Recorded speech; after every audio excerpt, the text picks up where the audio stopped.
Right, so we now move on to Team of the Year, Team of 2019. I'm delighted to say that PDUBS is back. PDUBS Woo! He's made it! That was really loud. But anyway, we will press on immediately with, of course, Team of the Year. And we shall begin. Mr. James Derrick, do you want to put your case for us why you think your Team of the Year is the Team of the Year?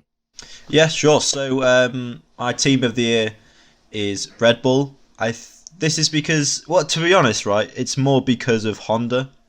They've made like leaps and bounds since last year, and even throughout this year. You know, every race you just see the engine getting better. Abu Dhabi, it looked like it was quicker than the Ferrari, which is insane because obviously the Ferrari power unit has been the best this year. But yeah, I just think that the Honda power unit has been amazing, and the pit stops for Red Bull. Oh my god. Like someone stuck a firework up their arse or something. They've been just on fire the whole season. So yeah, fair enough.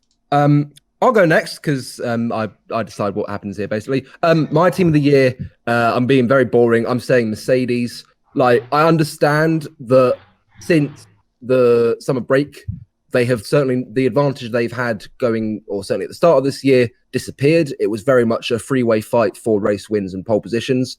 But if you look at what they've done this year, they had two pretty meh years, 2017, 2018. They've come into 2019 and absolutely bossed it. They took 5 1-2s from, actually, no, they took 5 1-2s between in the first 5 races. First team to have ever done that.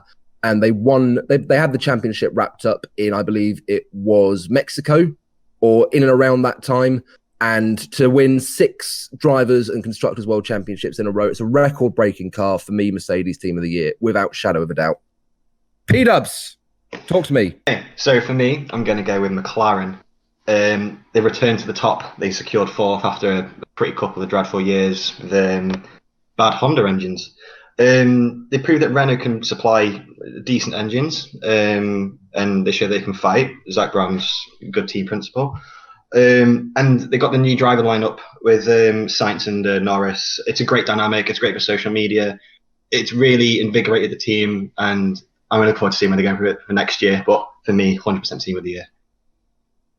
Okay, fair enough. So I'll come back to you, PDUBS, immediately. Why would you say Red Bull aren't Team of the Year? Inconsistency. Didn't show up at the start of the year. What was it? First win in Austria.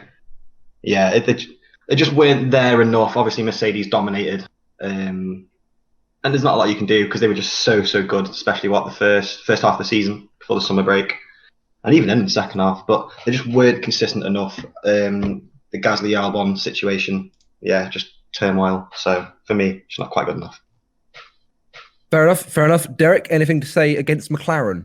Well, he just said that they didn't turn up till the start of the year, but McLaren in Australia finished 12th and DNF. So, McLaren, I agree that Red Bull, for the first couple of races they weren't there, although Verstappen did finish 3rd in Australia. So, I think that McLaren have been great, and I love them because they're British, and I love Lando, and I love Sainz and Lando, but I am so proud of them for coming back from such a shit time, but it's still only 4th. Hard to break into the top 3 though, especially with how dominant they've been in the past. Hybrid era. Yeah. No, I agree with that. I just, again, like so proud of them for doing it. Yeah. Still, I wouldn't say Team of the Year. If you think about the amount of DNFs that they've had, take Spa, for example, with Lando on the last lap. Whether or not it's Renault or McLaren, it's hard to say because of the whole Honda situation and etc. We all know. But yeah, JJ? Yeah, so my thought is I completely agree with basically everything you've said. Red Bull have been too inconsistent for me this year. They had potential to challenge for the title, but weren't able to deliver. And whilst, I completely agree, great to see McLaren back doing well, but ultimately they still come 4th. They've only had 1 podium, and brilliant to come back from it, but still just not, for me, just not quite Team of the Year. So final part, you two, why wouldn't Mercedes be team of the year? 1 point each, go. Easy. I think it's just because they're meant to be the best, and they Agreed. are. So Agreed. So therefore, they should be team of the year by being the best. yeah, but they haven't improved. There's no leaps and bounds. It's like whereas Honda has come from last in DNFs to race victories and pole positions, Mercedes has gone from winning races and pole positions to winning races and pole positions.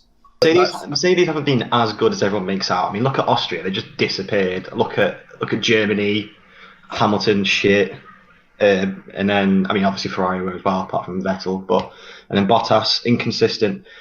I think just because at the start of the year the car was just so superior, but then they tailed off towards the end after they secured it. It just wasn't as good as I'd say Red Bull. Can I just point out? Will you say look at all these things? Can I also just point out? Look at 15 wins throughout the season, and look at how even when they fell back a little bit, they were still managing to win races. So to conclude, then, shall we just say that I get the feeling? Are we going to agree on one particular team, or should we just agree to disagree and basically say that we've wasted the past sort of 6.5 minutes of your life? I'm happy to agree that Mercedes deserved to win. Yeah, I'll take that.